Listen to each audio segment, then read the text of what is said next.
Halo teman-teman mahasiswa manajemen.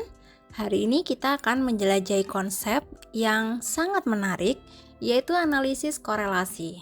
Bersama saya, Ibu Cucu Hayati, akan memandu kalian melalui konsep ini dan menunjukkan bagaimana kita dapat menerapkannya menggunakan SPSS. Jadi, mari kita mulai. Pada pertemuan kali ini kita akan membahas mengenai analisis korelasi. Analisis korelasi baru bisa dilakukan setelah teman-teman melakukan analisis validitas dan reliabilitas. Semoga kalian sudah membaca dan mengikuti video tutorial sebelumnya ya mengenai analisis validitas dan reliabilitas. Kemudian, apa itu analisis korelasi? Nah, analisis korelasi bertujuan untuk mengukur kekuatan asosiasi atau hubungan linier antara dua variabel, yaitu variabel dependent dan juga variabel independent. Bentuk hubungan dari analisis korelasi itu terdapat pada rentang negatif 1 hingga 1. Jadi nilainya tidak lebih dari 1 atau negatif 1. Ya. Nah, apabila korelasi bernilai 0 atau dilambangkan R sama dengan 0 menyatakan bahwa tidak ada hubungan antara dua variabel. Namun jika nilainya mendekati 1, maka menunjukkan kuatnya hubungan. Jika nilainya mendekati 0 atau nilainya 0, maka dinyatakan tidak ada korelasi. Nah, di grafik yang berwarna merah ini menunjukkan R sama dengan 0 atau tidak ada hubungan yang signifikan antara dua variabel X dan Y. Namun jika nilainya itu adalah 1, maka menunjukkan bahwa hubungannya adalah kuat. Hubungan yang positif itu seperti apa? Korelasi positif menyatakan hubungan semakin besar nilai pada variabel X akan diikuti pula dengan perubahan semakin besar nilai Y. Jadi, yang berbentuk titik-titik seperti ini adalah sebaran data. Jika nilai X semakin besar, maka nilai Y juga semakin besar. Maka, data akan menyebar dari kiri bawah ke kanan atas. Namun jika nilai R yang diperoleh atau R hitungnya sama dengan negatif 1 atau mendekati negatif 1, katakanlah negatif 0,98, negatif 0,78, maka dinyatakan bahwa hubungannya negatif. Karena semakin besar nilai Y, maka pada variabel X itu menurun, atau semakin besar nilai X maka nilai Y-nya menurun. Berikut ini adalah rumus untuk mendapatkan nilai korelasi. Yang nomor 1 adalah Pearson correlation, yang nomor 2 adalah Spearman rank. Nah, perbedaannya bagaimana? Nanti kita akan ikuti di tutorial. Ini adalah referensi bagaimana kita menginterpretasikan nilai dari R hitung atau nilai korelasinya. Jika nilai itu mendekati 0, maka kita interpretasikan bahwa hubungan antara dua variabel itu sangat rendah. Jika nilainya mendekati 1, maka sangat kuat. Untuk memilih teknik analisis korelasinya, apakah itu dengan koefisien kontingensi, Spearman rank, atau Pearson correlation, itu berdasarkan jenis skala ukur. Jadi data berskala nominal kita analisis dengan teknik koefisien kontingensi. Jika data berskala ordinal, maka kita akan analisis dengan kendal tau atau Spearman rank. Begitu pula dengan data berskala interval dan rasio, maka kita akan analisis dengan metode Pearson correlation.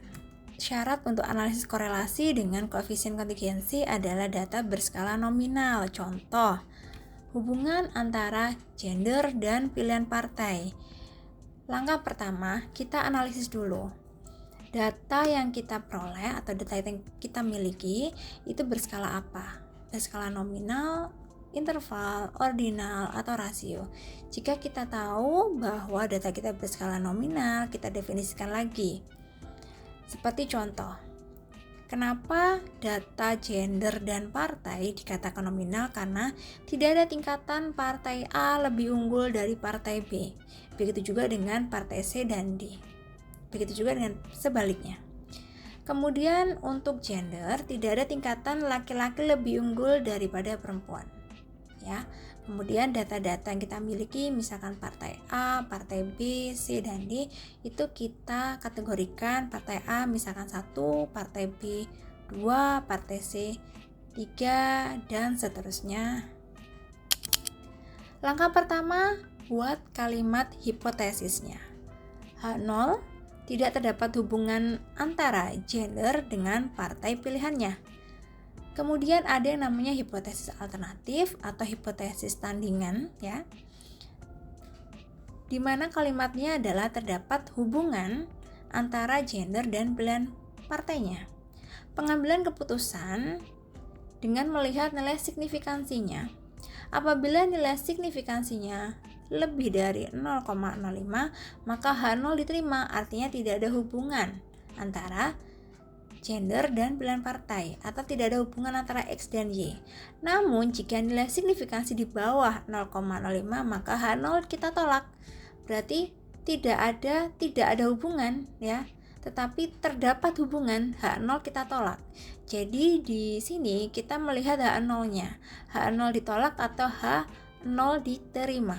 Begitu pengambilan keputusannya. Contoh seperti ini, gender itu adalah kita kategorikan 1, 2, 2, 2, 2, 1. Ini artinya adalah 1 adalah laki-laki, 2 adalah perempuan. Kemudian untuk pilihan partainya juga sama. Kita hanya memberikan kode atau kategori aja. 1, contoh Partai Demokrat, 2 PDIP, 3 PKB, 4 PAN. Ini hanya contoh, ya. Kemudian kita masukkan ke SPSS dan kita olah. Langkahnya adalah sebagai berikut. Saya akan mencontohkan.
Selanjutnya adalah analisis untuk data berskala ordinal, di mana untuk mengetahui asosiasi atau hubungan atau korelasi dari variabel penelitian, kita menggunakan Spearman rank. Jadi yang membedakan dengan kontingensi yang tadi dan juga percent correlation adalah Spearman rank itu tidak menggunakan raw data atau data mentah, tidak. Tetapi karena datanya ordinal, di mana kita tahu bahwa data ordinal ini memiliki ordo atau tingkatan, maka yang kita analisis adalah rankingnya data tersebut, ya. Pengambilan keputusannya tetap, ya. H0 diterima ketika nilai signifikan lebih dari 0,05. Dan H0 ditolak jika nilainya di bawah 0,05. Begitu. Ini kalimat hipotesisnya, sama konsepnya. Nah, contoh seperti ini. Kita tidak memasukkan atau kita memasukkan nilai ini, namun SPSS mengolah bukan nilai 1, 2, 3, 4, 5. Ini yang akan kita analisis, namun adalah rankingnya. Jika X adalah ranking universitas, ranking masuk di mana contoh, misalkan Marzuki masuk di universitas rankingnya adalah ranking 1 karena dia memakai nilai raport ya. Kemudian kita melihat dari IP setelah dia mengikuti perkuliahan 1 semester, artinya IP semester 1 kita definisikan sebagai Y. Jadi IP semester atau indeks prestasi mahasiswa ini apakah ditentukan dari ranking masuknya. Seperti itu. Apakah ada hubungan jika dia ranking 1 di universitas ketika masuk, maka dia juga akan berprestasi sama ketika sudah 1 semester berkuliah. Nah, seperti itu pertanyaan penelitiannya. Nah, kita lihat dari indeks prestasinya atau indeks kumulatifnya, IP-nya ya. Di semester pertama, Marzuki nilainya atau IP-nya adalah 3,2. Adit 3,2 dan lain sebagainya. Ketika kita melihat nilai IP 3,2 dibanding nilai yang lainnya, dia bukan ranking pertama. Maka dia ranking keberapa? Kita urutkan lagi. Ranking pertama adalah yang 3,5. Jadi kalau ranking masuknya sudah di ranking seperti ini ya, ranking 1, 2, 3, 4, 5 sampai 10, maka di sini yang ranking 1 adalah Ren Yeni, kemudian diikuti oleh Amalia. Jadi ini yang ranking 1, ini ranking 2, kemudian ini ranking 3, ini ranking 4, dan ini 5. Nah, kemudian rumus kalau kita lihat ya, rumusnya adalah 1 dikurangi 6 ini adalah konstanta, kemudian ini ada D ya. Sum atau jumlah total dari D dikuadratkan. D adalah selisih X dan Y setelah dirankingkan. Jadi bukan IP-nya yang 3,2 kemudian 1 dikurangi 3,2 tidak, tapi 1 dikurangi 4. Karena IP 3,2 tadi itu kalau di ranking dari seluruh nilai IP dia menduduki posisi 4. Jadi 1 min 4 sama dengan min 3 dikuadratkan menjadi min 3 kuadrat sama dengan 9. Seperti itu. Nah, 6 ini ada konstanta, N itu adalah jumlah data atau jumlahnya responden yang akan kita teliti. Tapi kalau dengan SPSS maka ini langkah-langkahnya akan saya contohkan nantinya.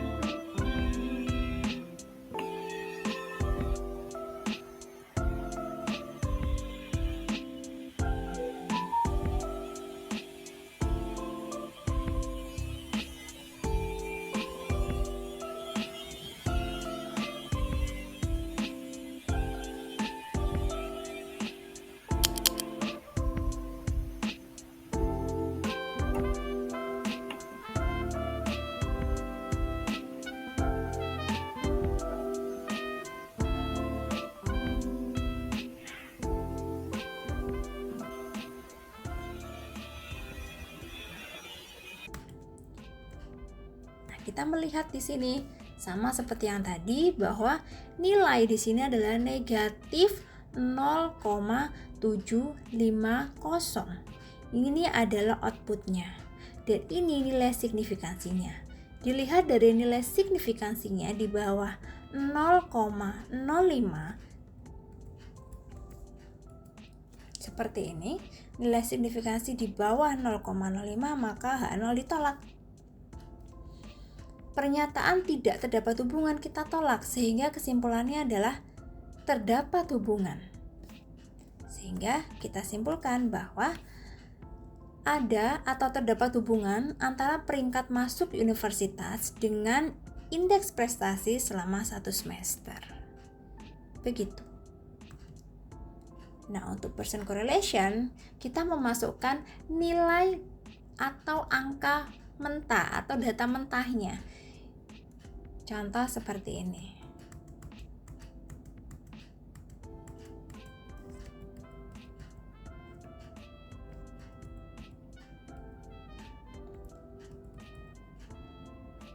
Nah, untuk person correlation, maka yang akan kita masukkan itu adalah data mentahnya.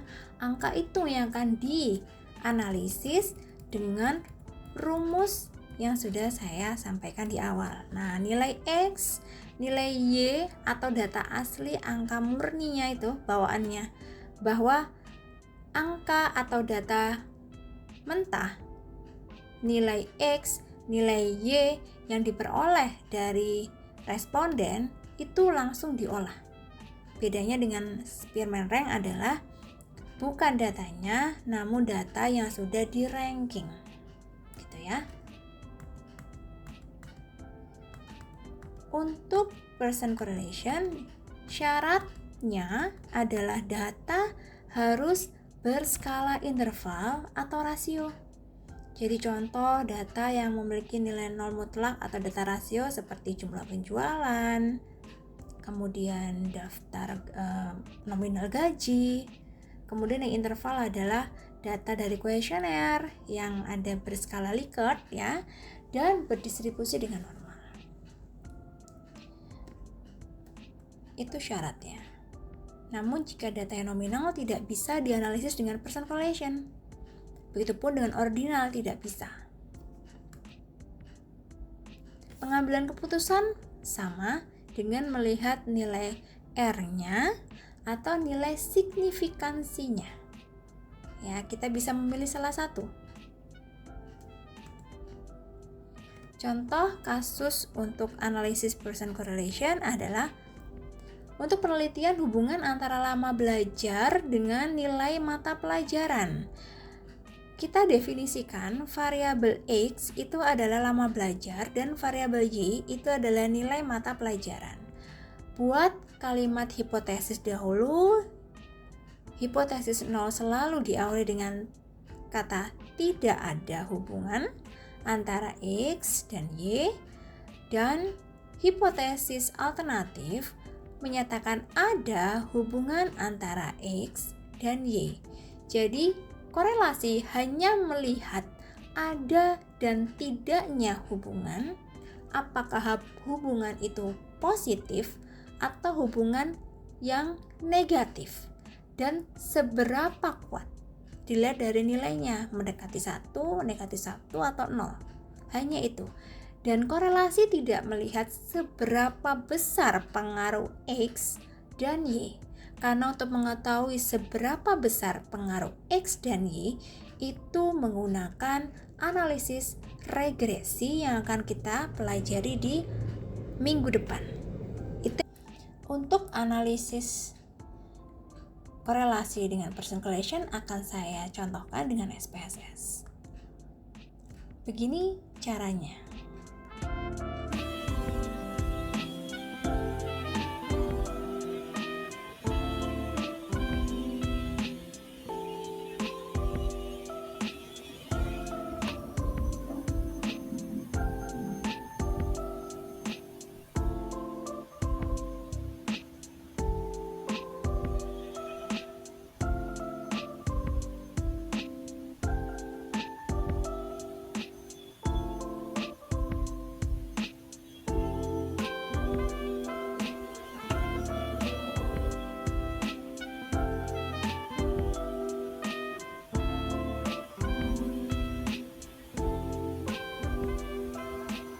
Demikian perkuliahan kita hari ini. Semoga bermanfaat. Sampai jumpa di minggu depan. Sampai jumpa. Wassalamualaikum warahmatullahi wabarakatuh.